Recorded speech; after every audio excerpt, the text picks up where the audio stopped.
Hey friend, John McLennan here, and in this video I want to share with you how to play I'll Be Around as recorded by the Spinners on guitar. Now this song has an incredible groove to it and it's so fun to play. I'm going to break the entire thing down for you top to bottom.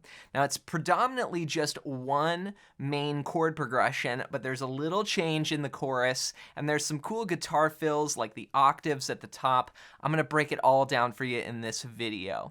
But real quick, before we dive into the lesson, I want to give you an awesome resource first, just to put something in your hand. And let me ask you, have you ever struggled with getting your guitar in tune without a tuner? Well, if so, I want to tell you about a secret tuning method that I came up with that no one's talking about. And using this method has helped me fix my tuning problems forever. So I put together a simple 5-step PDF guide that shows you how to do it. And I want to give it to you completely for free. Just go to johnmclennan.com/tuning and you can download it right there and fix your tuning forever as well. So hope you enjoy that. And with that said, let's break down this song. All right, so the song kicks off with this pickup that has these octaves, and it sounds like this. 1, 2. And this is a jazzier sound here. I'm playing the 4th fret of the 4th string, and then the 7th fret on the 2nd string. This is called an octave shape, and you want to be able to strum that and mute off all the other strings. So that's key, is the muting. And then we're gonna move it up 2 frets. So now I'm on 6 and 9, same strings. Then we're gonna do the same thing, but we're gonna shift down 1 string. So we'll go back to 4 and 7 there. But now I'm on the 3rd and 1st strings. Then we'll move it up 2 frets, we'll play that, and then we'll slide it up 2 more frets. So that last one slides up, and you want to try and keep the octave shape the same and slide it up the neck. So all together it's going to go. And rhythmically, this starts on 3 and 4 and to kick off the song. So you would go 1 and 2 and 3 and 4 and 1 and 2 and 3. Then we're into the groove. Now the groove for this song, as I mentioned, is predominantly just one main progression. Let me show you that. It's gonna go like this.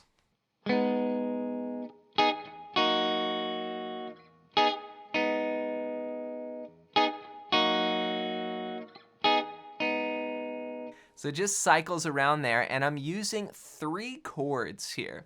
I'll show you kind of exactly what I'm doing, and then I'll explain more of the theory back end and the bass notes and stuff, just to give you a little more context. So the part starts here. 6th fret of the 4th string, then 4 and 4 on the 3rd and 2nd strings.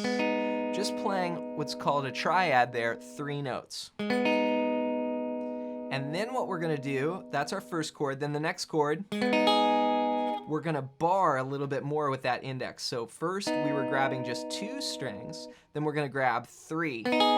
So it's, then we're gonna shift it down to, this is like a D sharp minor chord here. And that's playing those same 4 strings, 4, 3, 4, 2. Okay, so those are the 3 chords. Now let me give you names for them. The first one, calling that E major 7. The next one, I'm calling G sharp minor. And the next chord, I'm calling D sharp minor. So we're gonna cycle those around. It's gonna go, and then restart. Okay, so it's 1 and 2 and 3 and 4 and. Okay, so there you could start with a down strum, down, up, up, up, up, and then the rest are up, up, up. You just keep cycling that, up, up, 3 and 4 and 1 and 2 and 3 and 4 and. And what I'm doing is I'm getting this little melody.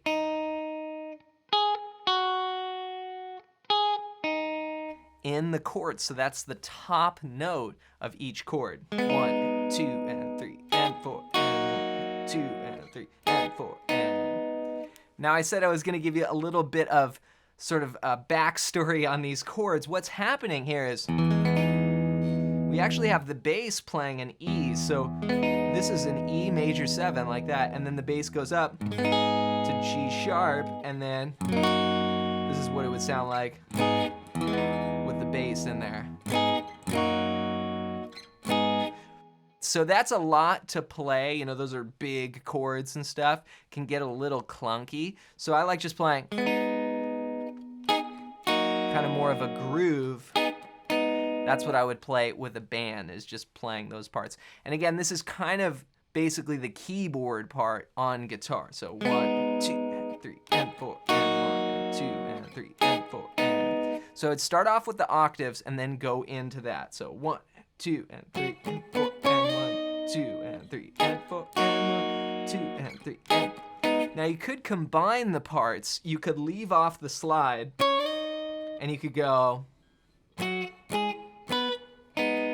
then just leave off.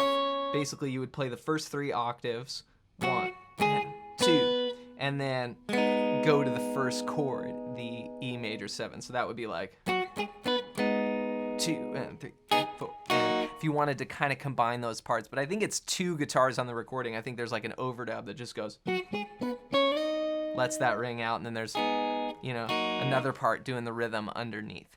So practice that. That's the main groove, and you want to get that going with the recording and make sure the rhythm is right. 1 and 2 and 3 and 4 and 1, 2 and 3 and 4 and. Now that goes over and over until we get to the chorus, and that's where the lyrics sing, "Whenever you call me, I'll be there."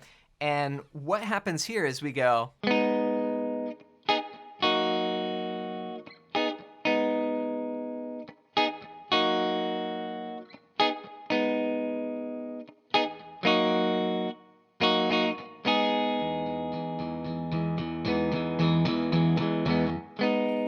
Restart.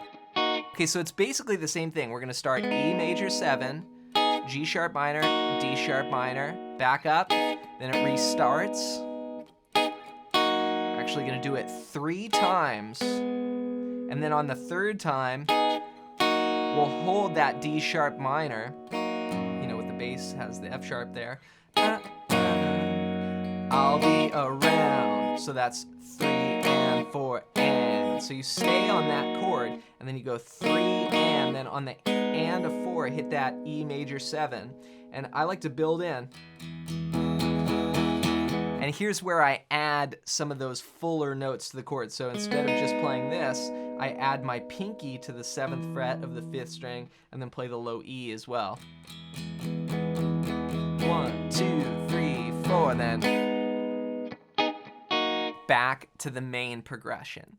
So I'm gonna play the entire chorus just so you could hear what it sounds like in context. It's basically 3 times, and then we do that little variation. Get set, and I'll count us in. 1, 2, 3, 4.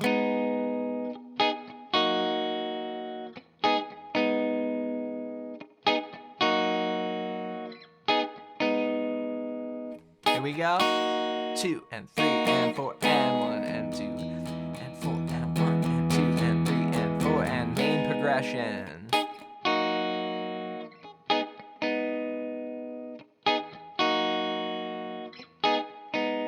And then from there, we just fade out jamming the main progression. So have fun putting that together, and rewind the video and go over any parts that are unclear.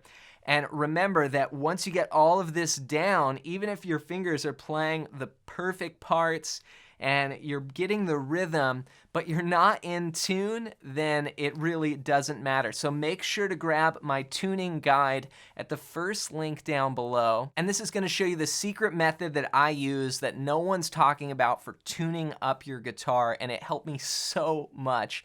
I was able to boil it down to just 5 simple, actionable steps I explain in the guide. Just go to johnmclennan.com/tuning and pick it up as my gift to you. As always, thanks for watching, thanks for listening, and if you like this song, I think you'll really like this video next.